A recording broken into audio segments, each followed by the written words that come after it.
സംഗീതത്തിലും നൃത്തത്തിലും അഭിമാന നേട്ടങ്ങൾ കൊയ്ത് പല്ലവി സുരേഷ്. തുടർച്ചയായ 4ാം തവണയാണ് മോഹിനിയാട്ടത്തിൽ ഈ മിടുക്കി വിജയത്തിലകം ചൂടുന്നത്. കലോത്സവ വേദിയിൽ നിറസാന്നിധ്യമാണ് പല്ലവിയുടെ കലാകുടുംബം. സോപാന സംഗീതവും മോഹിനിയാട്ടവും സമന്വയിപ്പിച്ച് സോപാനാലാപനസ്യം എന്ന ആവിഷ്കാരത്തിന് ഉപജ്ഞാതാക്കൾ കൂടിയാണ് ഈ കുടുംബം. റിപ്പോർട്ട് കാണാം.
എന്നോടൊപ്പം ചേരുന്നത് തുടർച്ചയായ 4ാം തവണയും അഭിമാന നേട്ടം കരസ്ഥമാക്കിയിരിക്കുന്ന പല്ലവിയാണ്.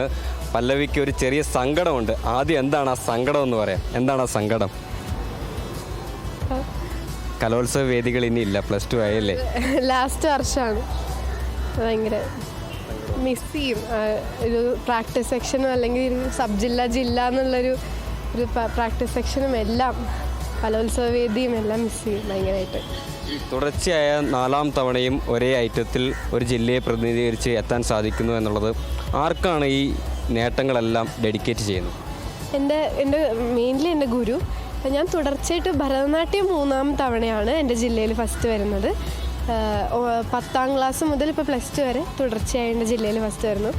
ഞാൻ 8ാം ക്ലാസ്സിൽ എൻ്റെ ഗുരുവിൻ്റെ അടുത്ത് പഠിക്കാൻ, കലാക്ഷേത്ര അമൽനാഥ് സാറിൻ്റെ അടുത്ത് പഠിക്കാൻ ചേർന്നു. അവിടെ തൊട്ട് എനിക്ക് അങ്ങടെ അച്ചീവ്മെൻറ്റ്സ്, സാറിൻ്റെ ഒരു ഡെഡിക്കേഷനും അല്ലെങ്കിൽ സാറിൻ്റെ പ്രാക്ടീസ് സെക്ഷനും എല്ലാം, പിന്നെ എൻ്റെ അച്ഛനും അമ്മയായാലും, അമ്മ ഡാൻസറാണ്, അച്ഛൻ മ്യൂസീഷ്യനാണ്. അപ്പോൾ അവരുടെയും ഒരു കോൺസ്റ്റൻറ്റ് സപ്പോർട്ടും എൻ്റെ കൂടെ ഉള്ളതുകൊണ്ട് എനിക്ക് എൻ്റെ അച്ഛനും അമ്മയ്ക്കാണെങ്കിലും എൻ്റെ ഫുൾ ഡെഡിക്കേഷൻ, ഫുൾ ഞാൻ അവർക്ക് വേണ്ടിയിട്ടാണ് ഇത് ഡെഡിക്കേറ്റ് ചെയ്യുന്നത്. അതെ, ആ കുടുംബം നമ്മളോടൊപ്പം ചേരുന്നുണ്ട്. സംഗീതജ്ഞനാണ് സുരേഷ് സാറ്, അതുപോലെ തന്നെ നർത്തകയാണ്. ഈ പല്ലവിയുടെ അനിയത്തി പവിത്രയാണ്. പവിത്ര 9ാം ക്ലാസ്സിൽ പഠിക്കുന്നുവെങ്കിലും നേട്ടങ്ങൾ ഒരുപാട് കരസ്ഥമാക്കിയിട്ടുണ്ട്. ആദ്യം നമുക്ക് എല്ലാവരെയും ഒന്ന് പരിചയപ്പെടാം. സാറിൻ്റെ പേര്? എൻ്റെ പേര് നീലംപേരൂർ സുരേഷ് കുമാർ. ഞാൻ എറണാകുളം സെൻറ് തെരേസസ് കോളേജിലെ സംഗീത അധ്യാപകനാണ്. എൻ്റെ പേര് അനുപമ മേനോൻ. ഞാൻ RLV ഗവൺമെൻറ് കോളേജിൽ മോഹിനിയാട്ട വിഭാഗം ലെക്ചറായിട്ട് വർക്കുകയാണ്.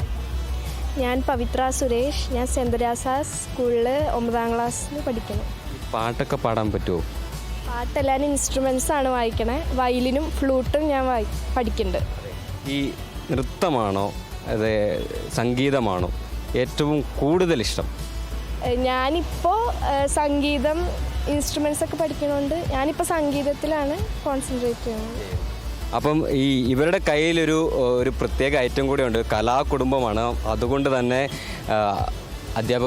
സംഗീത അധ്യാപകനായിട്ടുള്ള സുരേഷ് മാഷ് സംഗീതം പാടുകയും അതുപോലെ തന്നെ നർത്തകിയായിട്ടുള്ള മാഡം അതിന് ചുവടുകൾ വെക്കുകയും ചെയ്യും. റെഡിയല്ലേ? ആ,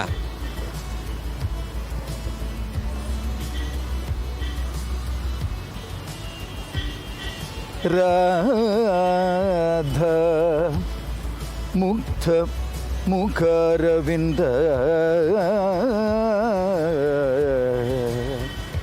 മധുപസ്ത്രൈലോക്യ മൗലിസ്ഥലീ നേപഥ്യോചിത നീലരത്നമവനീ ഭാരവതാരാന്തക കൃഷ്ണ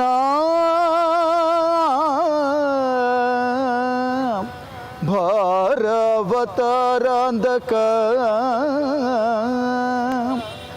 സ്വച്ഛന്തം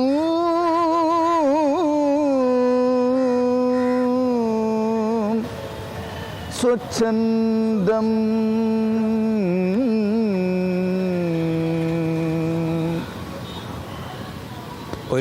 ഒരു പ്രത്യേകത കൂടി ഈ കുടുംബത്തിനുണ്ട്. അതായത് രണ്ട് കലകളെ സമന്വയിപ്പിച്ച് ഒരു പുതിയ കലാരൂപത്തിന് രൂപം കൊടുത്ത ആളുകൂടിയാണ് ഇവർ. എന്താണ് ആ കലാരൂപം? ഞങ്ങൾ വിവാഹശേഷം, അപ്പം ഞാൻ ചെറുപ്പം മുതൽ ഈ സോപാന സംഗീതം കൈകാര്യം ചെയ്യുന്ന ആളായിരുന്നു. ക്ലാസിക്കൽ മ്യൂസിക്കോടൊപ്പം സോപാന സംഗീതവും കൈകാര്യം ചെയ്യുന്ന ആളായിരുന്നു. അപ്പോൾ അതോടൊപ്പം തന്നെ ഞങ്ങൾക്ക് അപ്പോൾ ഞങ്ങൾ ഈ സോപാന സംഗീതവും മോഹിനിയാട്ടവും എന്ന് പറഞ്ഞാൽ കേരളത്തിൻ്റെ തനത് കലകളാണ്. അപ്പോൾ ഇതിൽ ഞങ്ങൾ വിവാഹശേഷം ഇത് തമ്മിലൊന്നും സംയോജിപ്പിക്കാൻ ശ്രമിച്ച് സോപാന സംഗീതവും മോഹിനിയാട്ടവും സമന്വയിപ്പിച്ച് കേരളത്തിൻ്റെ തന്നെ കലകളായ ഇത് സമന്വയിപ്പിച്ച് ഞങ്ങൾ സോപാന ലാസ്യം എന്നൊരു പുതിയ പേര് നൽകി. അപ്പോൾ അങ്ങനെ ഞങ്ങൾ ദമ്പതിമാരായതുകൊണ്ട് തന്നെ ഒരുപാട് സ്വീകാര്യത പല പല വേദികളിൽ നിന്ന് ഞങ്ങൾക്ക് പ്രേക്ഷകരുടെ ഇടയിൽ നിന്ന് ഞങ്ങൾക്ക് ലഭിച്ചു. വിവിധ സ്ഥലങ്ങളിൽ ഇന്ത്യക്ക് അകത്തും പുറത്തുമായിട്ട് ഞങ്ങൾ വിവിധ സ്ഥലങ്ങളിൽ പരിപാടി അവതരിപ്പിച്ചു. അന്ന് ഞങ്ങൾ രണ്ടുപേരുമായിരുന്നെങ്കിൽ ഇന്ന് ഞങ്ങളോടൊപ്പം ഞങ്ങളുടെ മക്കളും വീണയും വായിക്കും. മൂത്ത മോള്, ഇളയ മോള് പുല്ലാങ്കുഴലൊക്കെ വായിച്ചു. അപ്പോൾ ഞങ്ങൾ 4 പേരും കൂടി ഇപ്പോൾ ചേർന്ന് ഒരു കുടുംബപരമായ പരിപാടിയായിട്ടത് കൊണ്ടുപോകുന്നു. എല്ലാവരും അതിനുവേണ്ടി പ്രാർത്ഥിക്കണം, അനുഗ്രഹിക്കണം. എന്താണ് ഇവരുടെ വിജയത്തിൻ്റെ രഹസ്യമെന്ന് ചോദിക്കുന്നില്ല, അത് പ്രേക്ഷകർക്ക് മനസ്സിലായി കാണും. എല്ലാവരും കലാകാരന്മാരാണ്. കലയ്ക്ക് ഇവർ നൽകുന്ന സ്നേഹം, അതിന് നൽകുന്ന ഡെഡിക്കേഷൻ, അതാണ് ഇവരുടെ വിജയത്തിൻ്റെ കാരണം. നമുക്ക് മറ്റൊരാൾ കൂടിയുണ്ട്. ഒന്ന് മുന്നോട്ട് കടന്നു വരാം. എന്താണ് ഈ കലോത്സവ വേദിയിൽ കാര്യം എന്ന് ഞാൻ ചോദിക്കുന്നില്ല, അത് പ്രേക്ഷകരോട് പറയുമോ? ഞാനും ഇതുപോലെ തന്നെ കലോത്സവത്തിലൂടെയാണ് ഞാനും ഡാൻസ് ഫീൽഡിലേക്ക് വന്നത്. അപ്പോൾ ഇവിടെ ഞാൻ തൃശ്ശൂരുകാരിയാണ്. അപ്പോൾ തൃശ്ശൂർ ഇങ്ങനെ നടക്കുമ്പോൾ നമുക്ക് വീട്ടിലിരിക്കാൻ പറ്റില്ലല്ലോ, അതുകൊണ്ട് ഞാൻ വന്നതാണ്. എൻ്റെ സാറാണിത്. ഞാൻ സെൻറ്റ് തെരേസസിലാണ് പഠിച്ചത്, ഡിഗ്രി. അപ്പോൾ എൻ്റെ സാറാണ്, പിന്നെ സാറിൻ്റെ വൈഫ്. അപ്പോൾ ഞാൻ മോളുടെ ഡാൻസ് കാണാൻ വേണ്ടി വന്നതാണ്. ഓരോ വേദികൾ കാണുമ്പോൾ, ഒരു പ്രത്യേകിച്ച് കലോത്സവ വേദികളാണ് നർത്തകരെ സംബന്ധിച്ചിടത്തോളം ഏറ്റവും പ്രീഷ്യസ് ആയിട്ടുള്ളത്. ഈ സമയത്ത് ഒരു പഴയ കാലത്തെയൊക്കെ മിസ് ചെയ്യുന്നുണ്ടോ? തീർച്ചയായിട്ടും. നമുക്ക് എന്താ പറയുക, രാത്രി ആയാലും ആ ഒരു കലോത്സവത്തിൻ്റെ ഒരു ഫീല് വേറെ തന്നെയല്ലേ. നമുക്ക് ഈ മണ്ണിൽ ചവിട്ടുമ്പോൾ തന്നെ ഒരു പ്രത്യേക ഒരു അനുഭൂതിയാണ്. പുതിയ പിള്ളേർക്ക് കൊടുക്കാനുള്ള ഒരു സന്ദേശം എന്താണ്? ഞാനിപ്പോൾ കണ്ട എല്ലാ പിള്ളേരും അത്രയും നന്നായി കളിക്കുന്നുണ്ട്. എല്ലാ കുട്ടികളും ഒന്നിനൊന്നും മെച്ചാണ്. ആരും മോശം ഒന്നുമല്ല. എല്ലാവരും അതിനനുസരിച്ച് എഫേർട്ട് എടുക്കുന്നുണ്ട്. എല്ലാവരും പണ്ടത്തെ പോലെയല്ല. പണ്ട് എനിക്ക് തോന്നാറില്ല ഇത്രയ്ക്കും കോമ്പറ്റീഷൻ ഉണ്ടെന്ന് തോന്നാറില്ല. പക്ഷേ ഇപ്പോൾ എല്ലാ കുട്ടികളും അത്ര എഫേർട്ട് എടുത്ത് അവരെ പേരൻസ് ആയാലും ഇപ്പോൾ മാഷും ടീച്ചറൊക്കെ എത്ര എഫേർട്ട് എടുത്തിട്ട് ഇങ്ങനെ വരണില്ലേ. അപ്പോൾ അതൊരു എന്താ പറയുക, നല്ല കാര്യമായിട്ട് എനിക്ക് തോന്നുന്നുണ്ട്. അവർ ഇത് കണ്ടിന്യൂ ചെയ്യട്ടെ. എന്തായാലും ഇവരുടെ വിജയത്തിൻ്റെ രഹസ്യമെന്ന് പറയുന്നത് പരസ്പരം നൽകുന്ന പിന്തുണയും പ്രോത്സാഹനവും അതിനുവേണ്ടി ഇവർ നടത്തുന്ന കഷ്ടപ്പാടുകളുമാണ്. എന്തായാലും ഉയരങ്ങൾ കീഴടക്കട്ടെ, മികച്ച വേദികൾ ലഭിക്കട്ടെ, ലോകമറിയുന്ന കലാകാരന്മാരും കലാകാരികളുമായി മാറട്ടെ.